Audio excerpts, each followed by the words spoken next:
ادب سرائے، صفحات سے سماعت تک۔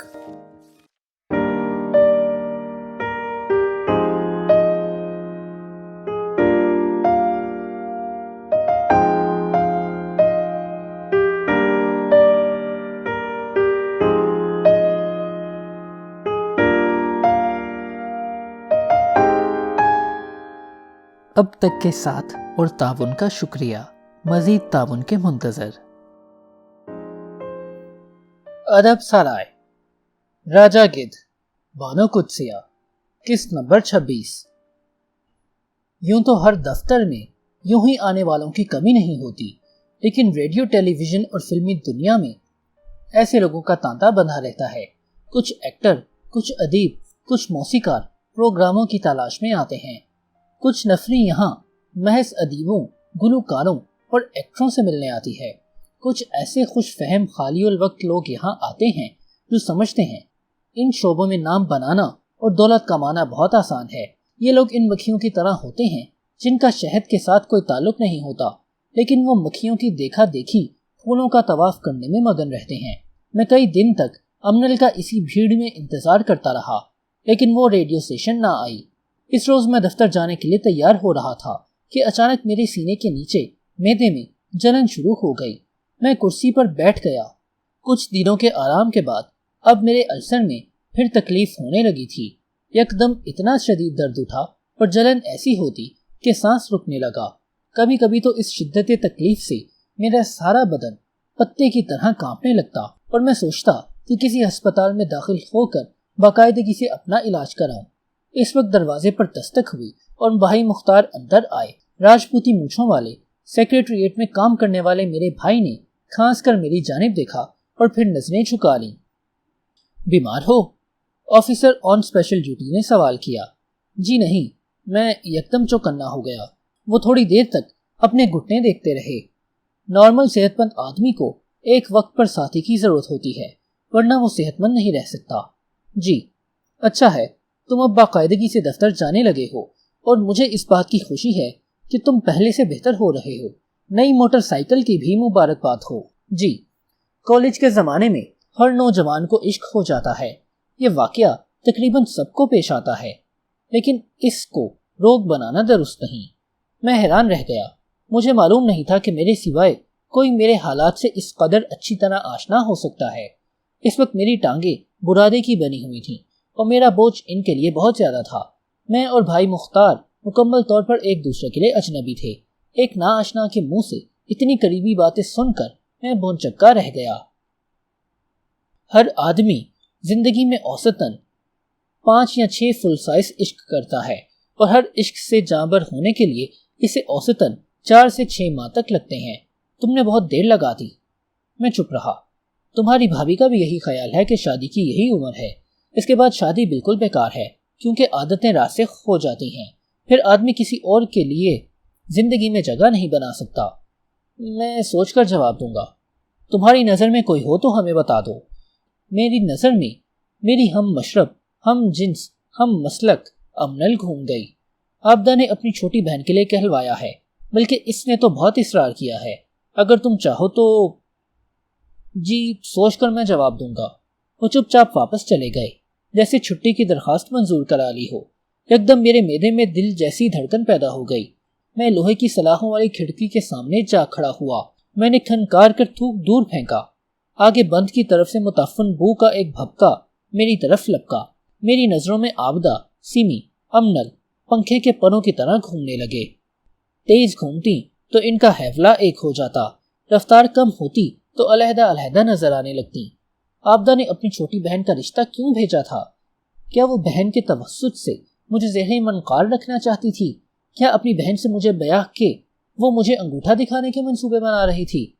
جس وقت میں ریڈیو اسٹیشن کے باہر پارک ہوئی کاروں کے ساتھ اپنا موٹر سائیکل رکھ کر سیڑھیاں چڑھ رہا تھا، امنل برآمدے میں آتی ہوئی دکھائی دی۔ اس وقت کچھ السر کی درد اور کچھ ذہنی ناآسودگی کی وجہ سے میں باتیں کرنے کے موڈ میں نہیں تھا۔ ابھی کچھ عرصہ پہلے وہ اور میں کتاب کے صفحوں کی طرح بہت قریب رہ چکے تھے، لیکن امنل ہر دن اثر نو شروع کرنے کی عادی تھی۔ اس کے چہرے پر پرانی ملاقات کا شائبہ تک نہ تھا۔ اس نے ایک بار پھر مجھ سے قطعی اجنبی پن سے بات کی۔ السلام علیکم سر جی۔ وعلیکم السلام۔ سر جی اپنے دوست قاضی سے میری سفارش کر دیں، سنا ہے رات ان کے گھر کاکا ہوا ہے، آج موڈ اچھا ہے ان کا، چائے بھی پلائی ہے انہوں نے اپنے چپڑاسیوں کو۔ میں ذہنی طور پر اپنے السر سے لڑ رہا تھا۔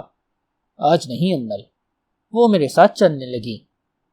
میں آپ کے لیے کلیجی لائی تھی پکا کر، آپ کے دفتر میں رکھا ہے ٹفن کیریئر میں تو آج ایک لقمہ بھی نہیں کھا سکتا امنل، آج میرے السر میں تکلیف ہے، ایک نوالا بھی کھا لیا تو سارا دن معدے میں جلن رہے گی، کھٹے ڈکار آتے رہیں گے۔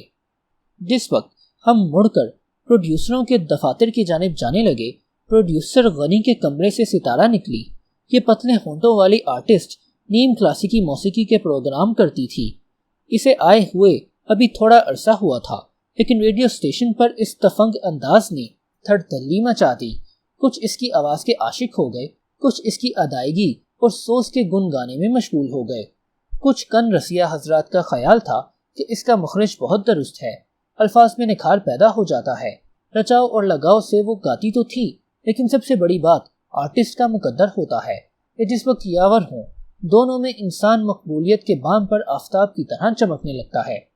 پرانی گانے والیاں اس سے جس قدر جلن، حسد اور بیر کا اظہار کریں، یہی اس کی شہرت کی سب سے بڑی دلیل ہوتی ہے۔ ستارہ کو آتے دیکھ کر امنل بھاگی اور اس سے بغل گیر ہو گئی۔ سبحان اللہ سبحان اللہ، کیا بات ہے تیری چند جی، کل شام میں نے تیرا پروگرام ٹیلی ویژن پر دیکھا، واہ نیسا دھانی پایا کیا جگہ بنائی ہے تو نے پا کی، کیا سر بجایا ہے، کوئی کہہ سکتا ہے کہ فوک میوزک کا پروگرام ہے؟ ماشاءاللہ ماشاءاللہ، محمود خان کی تعلیم کو چار چاند لگا دیے، سارا ماں کا رنگ، ہو بہو وہی لے پکڑنے کا انداز، جیتی رہ چند جی۔ ستارہ تعریف کے باوجود خفیف کھڑی تھی۔ اب امنل نے ستارہ کی ٹھوڑی پکڑ کر چہرہ میری طرف کیا۔ دیکھیں دیکھیں سر جی، اللہ کی کرامت دیکھیں، ہے کسی کی ریڈیو اسٹیشن پر یہ موہنی صورت، کسی کا رنگ اچھا ہوتا ہے، کسی کے نقش اچھے ہوتے ہیں، اس کو تو رب سچے نے سب کچھ دے رکھا ہے، چھپڑ پھاڑ کر دیا ہے اسے سب کچھ۔ حالانکہ نو دریافت شہرت نے ستارہ کو بہت تیز کر دیا تھا، وہ میوزیشینوں سے لے کر پروڈیوسر تک کے ناک میں دم کرنے کی اہل تھی، لیکن اس وقت وہ بھی گڑبڑا کر کھسیانی ہنسی ہنسنے لگی۔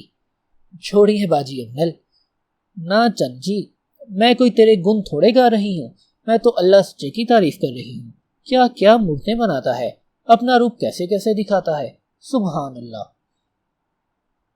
چلو میں قاضی کی طرف جا رہا ہوں، میں نے ان دونوں سے پیچھا چھڑانے کی غرض سے کہا۔ چلتے ہیں سر جی چلتے ہیں، یہ تل دیکھیں اس کی ناک پر، اس کی ماں کے ہونٹ پر تل تھا، سنا ہے سر جی جس عورت کے ہونٹ پر تل ہو مرد اس سے بہت محبت کرتے ہیں جی۔ ستارہ مری ہوئی بھینس کے کٹے کی طرح منہ تھتھیائے کھڑی تھی۔ میں بھی ڈسا توڑوا کر بھاگنے کے موڈ میں تھا، لیکن اس نے ہم دونوں کو پکڑ رکھا تھا اپنے مضبوط ہاتھوں سے۔ اس کی ماں کو بھی پہننے کھانے کا بہت شوق تھا سر جی، پاکستان سے پہلے کا ذکر ہے، میری عمر بہت کم تھی اس وقت، لیکن میں نے اس کی ماں کو دیکھا ہے کرناٹ پیلس میں، میروین سویٹ سر جی، آنکھوں پر سیاہ چشمہ لگا ہوا، پیروں میں سویٹ کے کوٹ شوز۔ وکٹوریا سے اتری تو سارا کرناٹ پیلس ہل گیا۔ مہاراجہ بروڈا ہاتھی دانت کا صوفہ سیٹ خرید رہے تھے اس وقت، 2 لاکھ روپے تک مول تول ہوا تھا اس صوفہ سیٹ کا، تو کیا خریدتے، 2 لاکھ اس کی ماں کو دیے اور ساتھ بٹھا کر لے گئے اپنی رولز رائس میں۔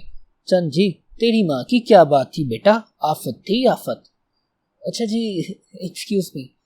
ستارہ جلدی سے چک اٹھا کر غنی پروڈیوسر کے کمرے میں دوبارہ گھس گئی۔ ہم دونوں برآمدے میں ساتھ ساتھ چلنے لگے۔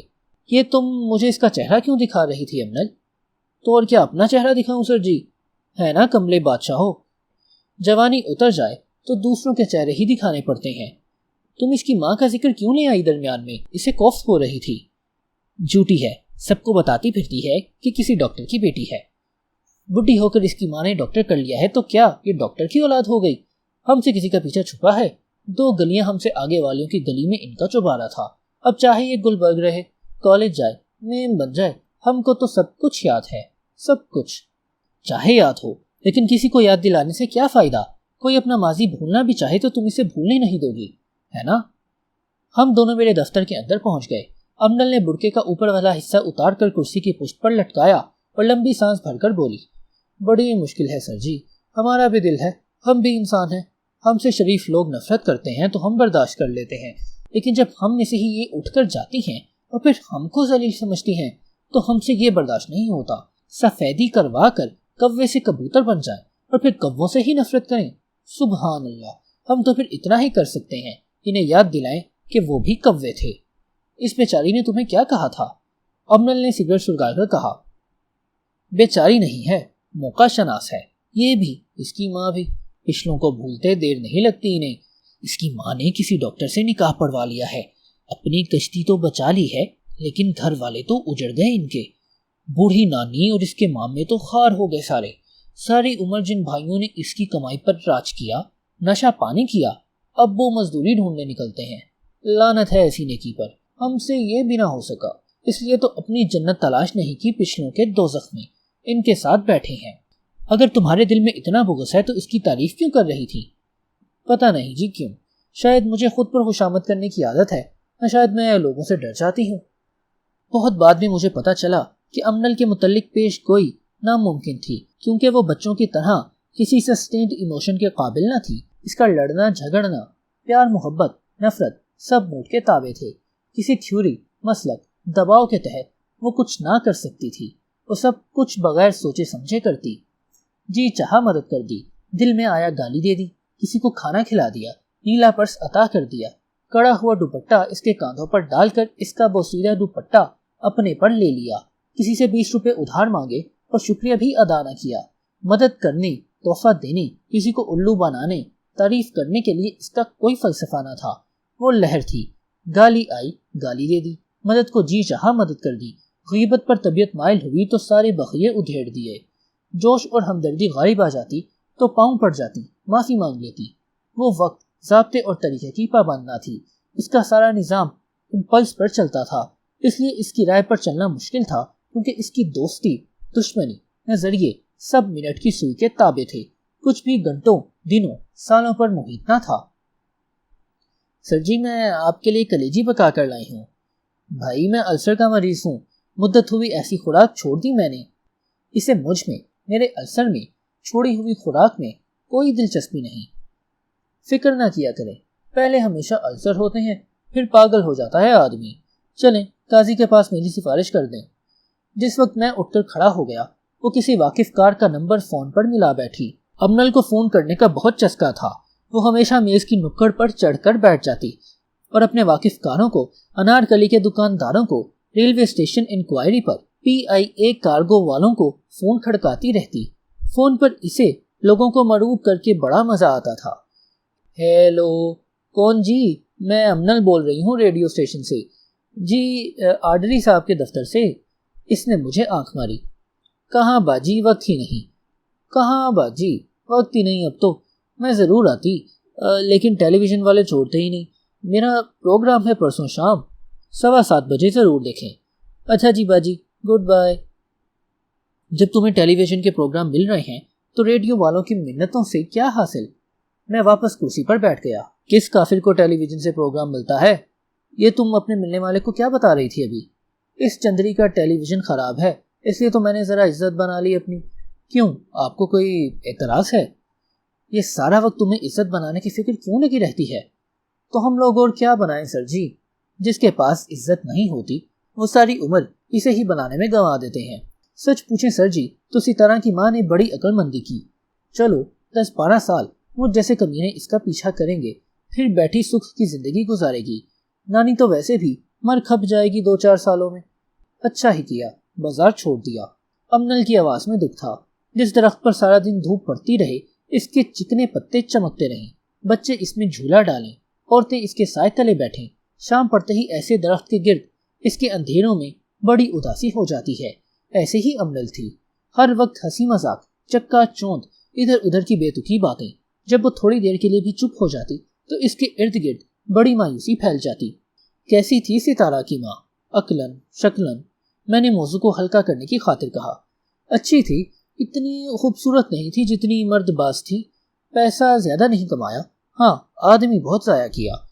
ٹیوانوں کا ایک نوجوان زہر کھا گیا اس کے پیچھے، 6 فٹ کا جوان تھا، اگلے دانتوں پر ایک سونے کا پترا چڑھا تھا، جہلمی طرز کے پٹے تھے، مسکرا پڑتا تو دل جل ترنگ کی طرح بجنے لگتا۔